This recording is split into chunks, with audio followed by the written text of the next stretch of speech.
just don't want to do anything for me. Why don't they for anyone else, you know? So that's why I'm here, and I see that I can get some good results here. And I joined the common law because of that. And you're a businessman, aren't you? Yeah, I'm a well-set businessman. Well-set businessman. Do you know how to keep accounts and do paperwork and submit papers in an organized way? Not only the businessman, I'm also a landlord and tenant. I'm a multi-business tenant and landlord. You know, I mean, I've been in business for such a long time, all my career. You know, but this was a simple thing. They made it so difficult. That's why I'm here. You know, I'm not gonna back up. I'm gonna fight them until the end. You know, and I want to make sure that they should pay the penalties what they did with me without any reason, you know. And I have all the documents and papers and everything, you know. So I think they were just unfair with me. They just ignored me as a pro se, a litigant. They don't care, you know. Of course they don't care. And unfortunately, court systems are terrible, and they will not somehow they don't like the pro se defendant, you know. That's why we have an organization of home. No, I'm just saying. So I'm saying that's why we who have been in foreclosure. Yeah, that's why we who have fought the system have decided that we are going to extend our knowledge and support to people like, what's your name again? Asani, people like Asani. We're going to offer that support, whether it's doing his motions, helping him to submit late answers, and whatever it takes. Being with him in the court, we're not lawyers, so we cannot represent him in court, but we are going to educate them enough so that they understand what they're facing, and that they will be capable of standing in front of a judge and explaining themselves, sometimes better than the lawyers, the high-priced lawyers. That's what we're all about, foreclosure resistors. Knowledge is power. Knowledge is power, all the time. And Virgie, you just got a modification, didn't you? Yes. How many years did it take for that to happen? 16 years. That's quite a haul. Yeah, 16 years. And how come you got a modification finally after years of being denied? Kamala, Karen and Jay allowed me to get it. And I thank them for it very much. And we try to fight all the time until everybody gets what they deserve. So I think, did you go down to Texas or? Oh, somebody went down, Karen them went down. On your behalf? On behalf, yeah, so. And then Wells Fargo called and decided it was time to give you a modification. The time for get a modification. They say fully time for get it. And a principal reduction? True, yeah. How much? 2%. 30% principal reduction? Yeah. So. I heard they can't do that. I thought they were not able to do that. So I heard that too. They can do it if they want to. They could do it, but they don't want to do it. The door is open. They don't want to do it. So I pray that everybody they could do it now, everybody could get through with it now. You see, there's strength in numbers. That's why, once again, foreclosure resistors, a group of homeowners in conjunction with common law, and they listen because we shame them. Simple as that. Strength in numbers. Knowledge is power. You want to keep going? Kofi. Yes, sir. You were in Texas. Correct. And you were in Texas at the shareholders meeting of Wells Fargo? Yes, correct. I went there, yeah. We went there in the shareholder meeting. We saw the CEO of Wells Fargo, Mr. John Stump. You saw John Stump? Yes, correct. Did you enjoy meeting him? Oh boy, he was saying that he don't know anything about what we are talking about. That he and his team, they're gonna look for all those paperwork we submit for them. But until now, I didn't get mine. Didn't get it yet? Nothing. I didn't get anything. And what is your situation? Are you in foreclosure? Correct. I'm in foreclosure right now. My case in the court right now. And you're asking for a modification? Correct. That's what I'm asking for. Can you afford a modification? Of course, my wife and I we are working together. We can afford, but the bank don't want to work with us. Wells Fargo don't want to work with us. That's why. You have a family, Of course, I have a family. We live like 5 people live in my house. and you can afford the modification. Of course, my wife is working. I'm working too. Makes little sense. Correct. Yeah. Only thing we want is to make the home affordable for us. My mortgage is like a 8%. 8% mortgage. 8%. Yeah, the interest rate.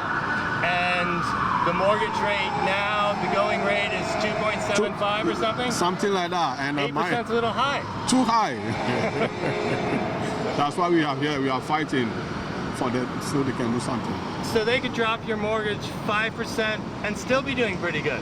Of course, I will do good if they drop my mortgage for 5%. Everybody would win. Everybody will win. Everybody will be happy. So instead, they want to evict you. Correct. That's what they're trying to do. That's my third foreclosure right now. I went to the foreclosure first time. I want to call to dismiss the case. Second time, I want to call to dismiss the case. That's the third time right now. Third time. Third time. Third time they've brought a foreclosure action against you Correct. Yeah. instead of modifying. Right. Correct. Yeah. They don't want to do the right thing. It seems like they don't want to make money. It's like they are cool people, the cool people don't never get it. They still want to make money and want to sell the house because that's what they want to do. No matter what you want to do, they just want your house. They just want your house. Correct, yeah.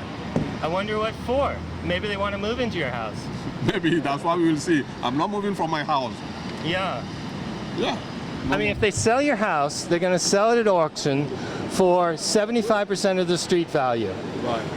So even if they drop your principal down to street value, they'll be getting a mortgage on more than they'll get if they auction your house.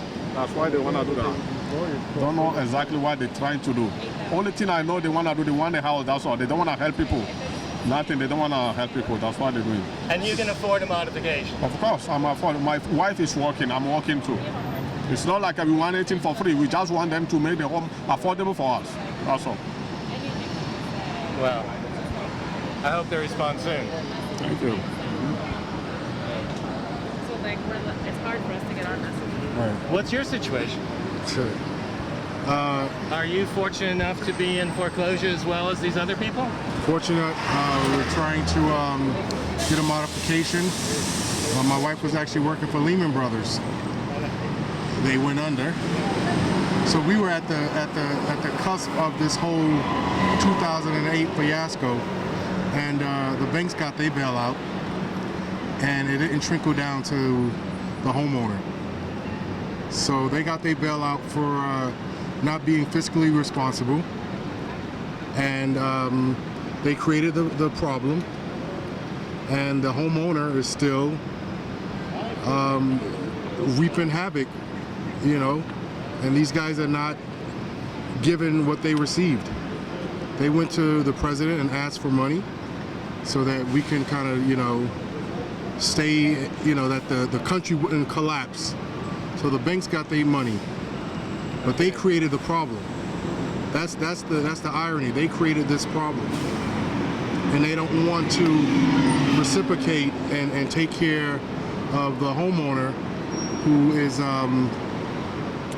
trying to recover from this predatory lending and all the stuff that they manifested and all their actions. That's actually trickling around the whole world.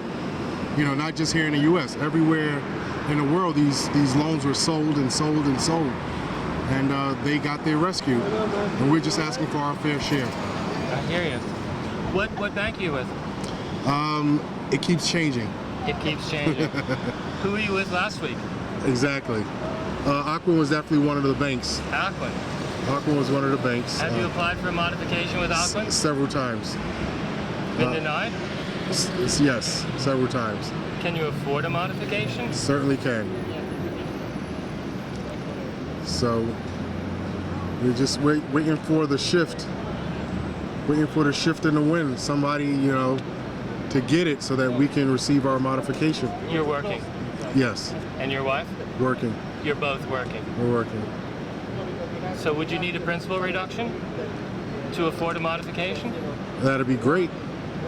Would you need one? No, we can do it. you could do a modification at a fair rate of interest Right. and afford your loan. Yeah. And instead, Ocwen would want to foreclose on your house, sell at auction, and lose money, basically. There's no logic to that. It's almost like what got us here. It's the same logic that got us into the situation is going back in the same circle. You know, the logic just doesn't make sense. Yeah, there's no logic. There's no logic. And the lawyers are getting paid so much money to show up at court to fight against us, and that's more money being spent where you can, you know, not give the money to the lawyer, save the $10,000-$20,000 that you're paying the lawyers, and do the modification. Right, exactly. And Ocwen's a servicer, so they have no skin in the game. They don't have any principal involved. They make money every minute that you're in foreclosure. When you go out of foreclosure, they stop getting all their fees. So for Ocwen's point of view, it seems they just want to keep you in foreclosure as long as possible. Well, Ocwen is the bully. They're the front guy. They're the bully. They're the guy in the corner that collects. You know, and The bag man. yeah, if they can't collect, they bully you. So this is the foreclosure thing. You know, so that's Ocwen's role and every other servicer. And they're doing a good job of it. Yeah, and they But everybody gets screwed. unfortunately. But foreclosure resistors, you know, we're taking a stance, and we're putting a face. We're putting several faces on the issue, and we're letting people know that it's not that easy to get away with it. You know, we're just not a stamp of denial. We're faces. We're families. We're people. We're military people. We've helped build this country, every last one of us, and we deserve our fair shot, just like the banks got their shot. So you're not going to just go run and hide in a corner somewhere. Not anymore. Not anymore. We have a lot of support. Yeah, it seems the tide's turning a bit because for a long time in New York, most of the foreclosures went through without people even showing up to defend themselves. Right. They Well, just that's fear. You know, the fear of the boogeyman coming to get you, that makes you want to run under the bed. You know, but once you have knowledge, you know, the knowledge is power. And once you have support, you know, you have somebody that's going to stand with you. You have a shot. let's give it a shot. Let's give it a shot. Let's give them a well. Let's be nonviolent. Young lady, why are you here today? Did you get everybody? No, we're working our way down. Okay. My name is Karen. I work with Jay, and we're from Common Law. You're from Common Law. And what is Common Law? We're a small nonprofit, and we work with homeowners that are in foreclosure. We work with the foreclosure resistors, and we run a legal clinic. And the focus of our work is information and education about the foreclosure process and about your rights and how to raise those rights in court, and then how to join the foreclosure resistors to highlight your cases where it needs to be talked about with the legislature, with the media. You're an attorney. I am. And are you a homeowner too? I'm not. I'm a tenant. You're a tenant. I'm a tenant. So why did you get involved with this with homeowners? You're not even a homeowner. Sure. When we started Common Law, it was 2007, and it was the beginning of the foreclosure crisis. And there was just a handful of attorneys working on the issue. And so we were invited and asked by other attorneys and advocates to be a part of this struggle. And in this time, Karen, have you seen that homeowners have made any progress in representing themselves? Of course. Yeah, homeowners representing themselves are the best advocates. They have the most at stake, the issues nearest and dearest to them, and they can articulate what happened to them better than anybody else. They're the best advocates. So you're teaching these people how to proceed without the benefit of legal representation. Right, they have more than that. They have the benefit of legal information and education. And so they can represent themselves. They are represented, they're representing themselves. Wanda, Maurice. Wanda. I know. He is my secretary. Domingo. Oh, cut the tape. Cut the tape. I'm sorry. I'm sorry. No más No more food, right? It must be the heat. It must be the heat. Domingo, what's your situation? The Bank of America is foreclosing on me, and actually I put the house in short sale twice. The first time they ignored the offer. The second time they asked for a contribution from the seller, which is me, of $5,000. And I say if I had $5,000, I wouldn't be, falling behind the payments. And once we get the buyer to agree to add the extra $5,000 in order to close the deal, and they still refuse after they made the offer. And something very curious in my case is that I offered Bank of America a deed in lieu, and they claimed that the PMI company, the private mortgage insurance company, was trying to get $14,000 out of my pocket in order for them to accept a deed in lieu. So that didn't go anywhere. And on top of that, in addition to Bank of America, they sold the note, which is the servicer, they sold the note to Citibank. Now I'm in court with Citibank and with Bank of America, two different cases on the same mortgage. Same mortgage, two banks. Do I understand you right that both banks say they own your mortgage? That's exactly right. That's exactly right. The servicer, Bank of America, sued me for the mortgage, and then Citibank, who bought the note from Bank of America, is also suing me for the mortgage. So I don't understand who owns what. It's kind of a Solomon's problem here. I mean, you better give your house to both banks. You better duplicate your house and make two houses. They will split it in half. You have to each one of them. And are you still looking for a modification? Absolutely. Right now, we put it for the third time into a short sale, and at the same time, we're fighting in court. So we expect to get some type of resolution in the next 90 to 120 days. I see you can afford a modification.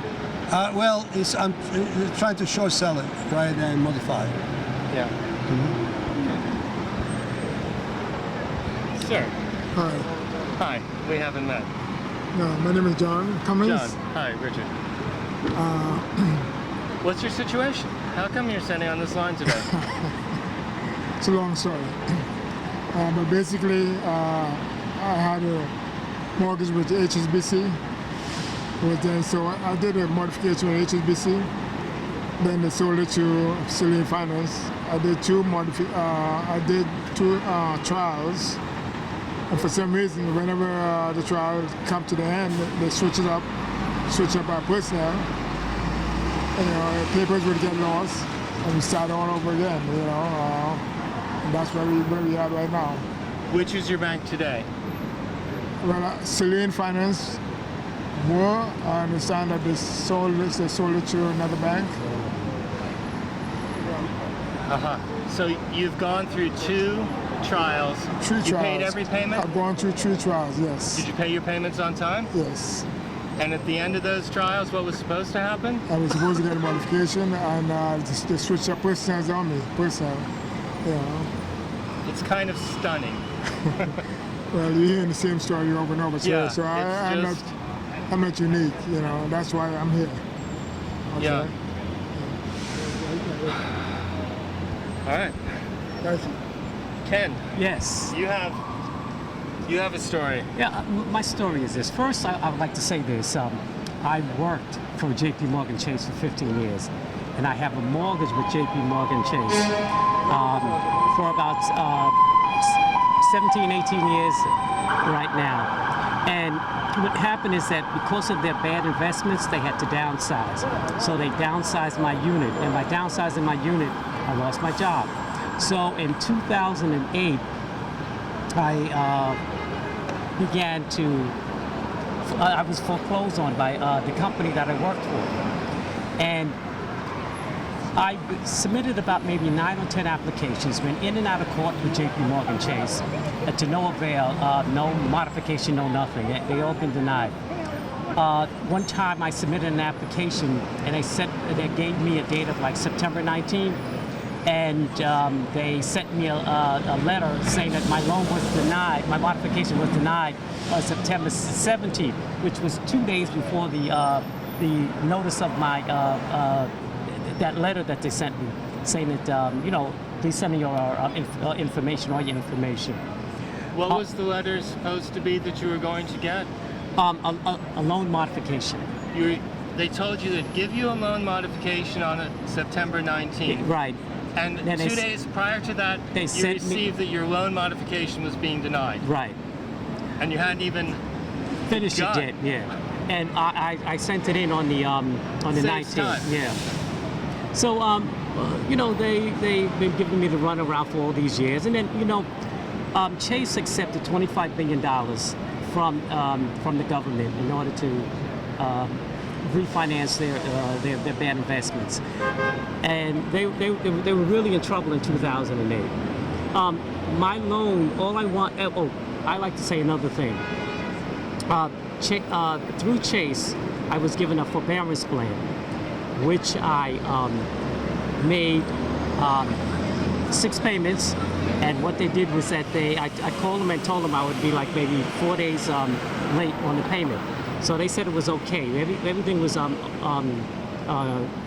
clarified on the phone. And they said, okay, Ken Stevens, what you can do is that you can send this the loan payment in. And I did. Then I made 8 other payments to Chase, and then they said my forbearance plan was denied. I mean, they were going to cancel it. And I told them... You made 8 subsequent payments to the one that was 4 days late. Right. So altogether, I made about 17 payments to them, and then they're going to tell me after 17 payments, my forbearance plan has been canceled. And that's no good.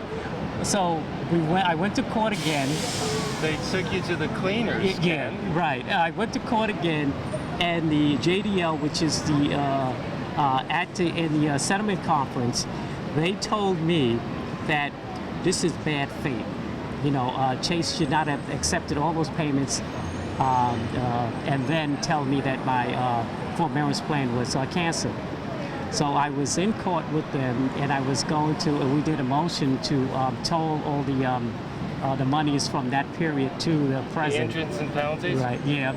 And I was going to win that, and then the judge, the administrative judge for the State Supreme Court of Brooklyn, sent a letter, signed off a notice, a conditional order of dismissal, to both Chase and myself, saying that if there was no response, they were giving myself and JP Morgan Chase 90 days to respond to this conditional order of dismissal. Chase did not respond, so that meant that he signed off on this the conditional order of dismissal, which would put me into a state where they would have to sign off the notice of pendency, which would clear me altogether. So how many years is this? It's been over 7 years. So in 7 years. Yeah, I'd like to say one other thing. Your case has been dismissed, in other words. Right, and my case has been dismissed. After 7 years. Yeah, and what has also happened was this too. We looked up, Jay and I, we looked up that there's a time limitation on foreclosure actions against both the plaintiff and the defendant. And that's 6 years. And my case has been open since 2008, which makes it 7 years. So I don't think they can bring back a foreclosure action against me. So they're just collecting fees Yeah. throughout this whole time. Yeah. But you still don't have a modification. No, not yet. I just received today in the mail a letter from Chase stating that why don't I fill out a loan modification for them? I mean, this is from 2008, January of 2008 to present. And so with their case dismissed, all their legal fees all that gets washed away. They don't collect on it because they lost their case. That's what Jay and I and Karen, that's what we're talking about now. We want to see if everything has been washed away, or because I knew of another case where they sent a homeowner a loan modification with a letter saying that they owed not only the loan, but all the penalties too. They wanted to add the penalties onto it.